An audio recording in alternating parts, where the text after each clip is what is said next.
रात को परम सुंदर सजे हुए वासगृह में शयन करके प्रातः काल भगवान शिव का जनवासे में आगमन। ब्रह्मा जी कहते हैं तात तदंतर भाग्यवानों में श्रेष्ठ और चतुर गिरिराज हिमवान ने बारातियों को भोजन कराने के लिए अपने आंगन को सुंदर ढंग से सजाया तथा अपने पुत्रों एवं अन्यान्य पर्वतों को भेजकर शिव सहित सब देवताओं को भेजने के लिए बुलाया। जब सब लोग आ गए तब उनको बड़े आदर के साथ उत्तमोत्तम भोज्य पदार्थों का भोजन कराया। भोजन के पश्चात हाथ मुंह धो कुल्ला करके विष्णु आदि सब देवता विश्राम के लिए प्रसन्नता पूर्वक अपने अपने डेरे में गए। मैना की आज्ञा से साध्वी स्त्रियों ने भगवान शिव से भक्ति पूर्वक प्रार्थना करके उन्हें महान उत्सव से परिपूर्ण सुंदर वास भवन में ठहराया। मैना के दिए हुए मनोहर रत्न सिंहासन पर बैठकर आनंदित हुए शंभु ने उस वास मंदिर का निरीक्षण किया। वह भवन प्रज्वलित हुए सैकड़ों रत्नमय प्रदीपों के कारण अद्भुत प्रभा से उत्साहित हो रहा था। वह रत्नमय पात्र तथा रत्नों के ही कलश रखे गए थे। मोती और मणियों से सारा भवन जगमगा रहा था। रत्नमय दर्पण की शोभा से संपन्न तथा श्वेत चवरों से अलंकृत था।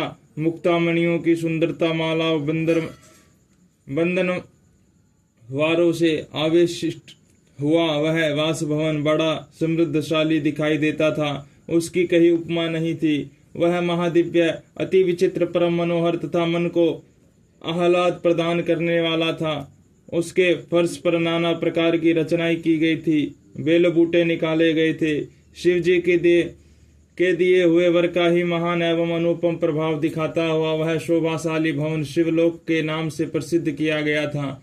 नाना प्रकार के सुगंधित श्रेष्ठ द्रव्यों से सुवासित तथा सुंदर प्रकाश से परिपूर्ण था। वह चंदन और अगर की सम्मिलित गंध फैल रही थी।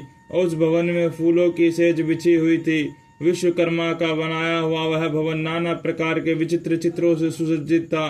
श्रेष्ठ रत्नों की सारभूत मणियों से निर्मित सुंदर हारों द्वारा उस वास ग्रह को अलंकृत किया गया था। उसमें विश्वकर्मा द्वारा निर्मित कृत्रिम वैकुंठ ब्रह्मलोक कैलाश इंद्र भवन तथा शिवलोक आदि दिख रहे थे। ऐसे आश्चर्यजनक शोभा से संपन्न उस वास भवन को देखकर गिरिराज हिमालय की प्रशंसा करते हुए भगवान महेश्वर बहुत संतुष्ट हुए। वहां अति रमणीय रत्न जटिल उत्तम पलंग पर परमेश्वर शिव बड़ी प्रसन्नता से लीला पूर्वक सोए। इधर हिमालय ने बड़ी प्रसन्नता से अपने समस्त भाई बंधु एवं दूसरे लोगों को भी भोजन कराया तथा जो कार्य शेष रह गए थे उन्हें भी पूर्ण किया। शैलराज हिमालय इस प्रकार आवश्यक कार्य में लगे हुए थे और प्रियतम परमेश्वर शिव शयन कर रहे थे। इतने में ही सारी रात बीत गई और प्रातः काल हो गया।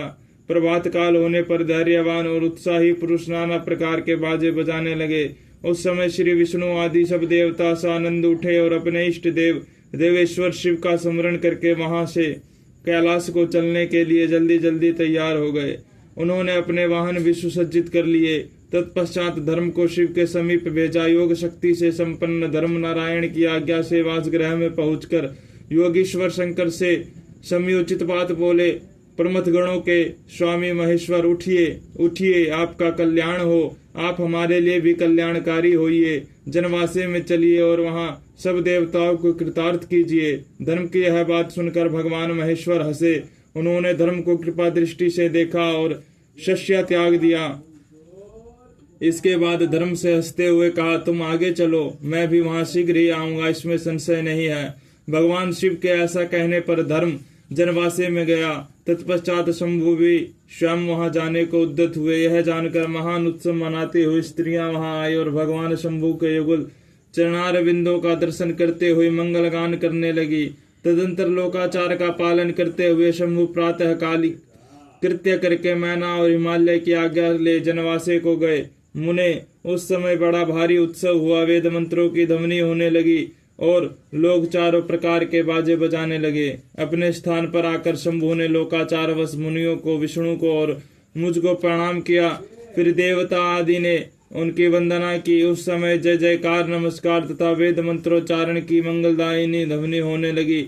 इससे सब और कोलाहल छा गया।